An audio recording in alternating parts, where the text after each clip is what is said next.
Greetings. This is Mushtaq Memon, Professor Emeritus from Washington State University.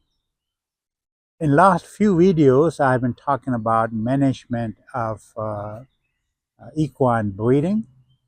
Then I discussed the pregnancy diagnosis, and now is the time to talk about the parturition or foaling with the title Key Concept, Unique Delivery Process, and When Assistance is Needed. So let's just start talking about how we are going to monitor and prepare a mare for a parturition or foaling. About a month and a half before foaling, this mare start having relaxation of the pelvic ligament, as I'm showing here with my hand. You usually see these pelvic ligaments are relatively soft. And then we have to think about where this mare is going to foal. Is she going to be in kind of foaling stall? And if it's in the stall, then we have to make sure that it's well ventilated. It has got a fresh, clean bedding, availability of water, maybe even access that stall to the paddock or pasture.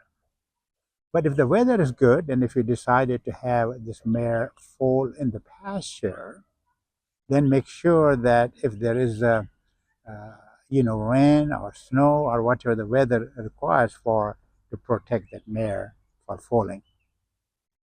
Then after that, then we have to think about the stages of parturition.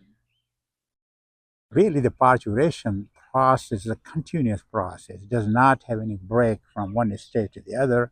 But our own understanding or description purposes, we divide foaling or parturition process in three different stages. In the first stage, you would see the mare is very uncomfortable. Just like symptoms having a mare or horse with a colic. She is, looking around. She is kicking her belly. She's laying down. She's getting up. Very uncomfortable. And I think this is a time that, foal also starts, moving around to reposition itself. Now, before foaling starts, we have enlargement of the udder. And at the end of that udder, at the teeth, we have what we call waxing. The waxy secretion comes around from the teeth, which gives an indication that now foaling is very close. Now, for preparation of this foaling, we have to make sure we wrap the tail around so that it does not interfere with the foal coming out. We need to clean the perineal area very well and then dry it. And then at that time, foal, as I mentioned earlier, it rotates around and then gets in the right position. And then, as you remember, there are three parts of placenta. So the chorioallantois part of the placenta shows up in the vulvar area. And very soon this mare lays down most of the time and try to push with her very strong abdominal press, and the chorioallantois then ruptures.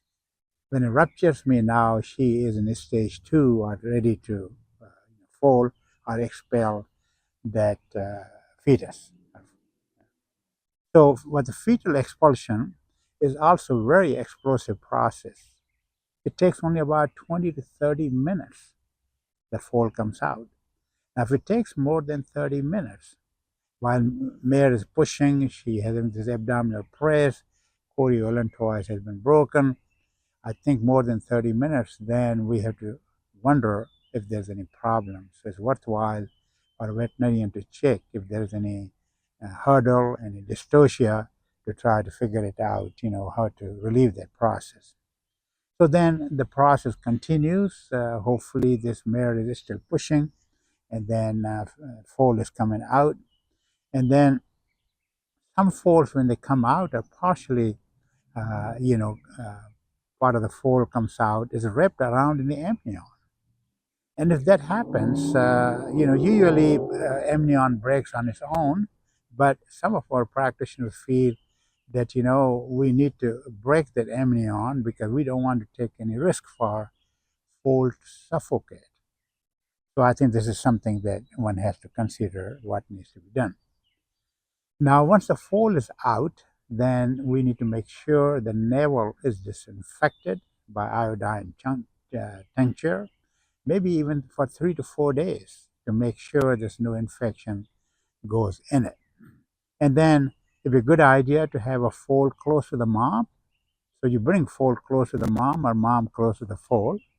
So she starts sniffing, and so they have hopefully this bond between mother and the newborn.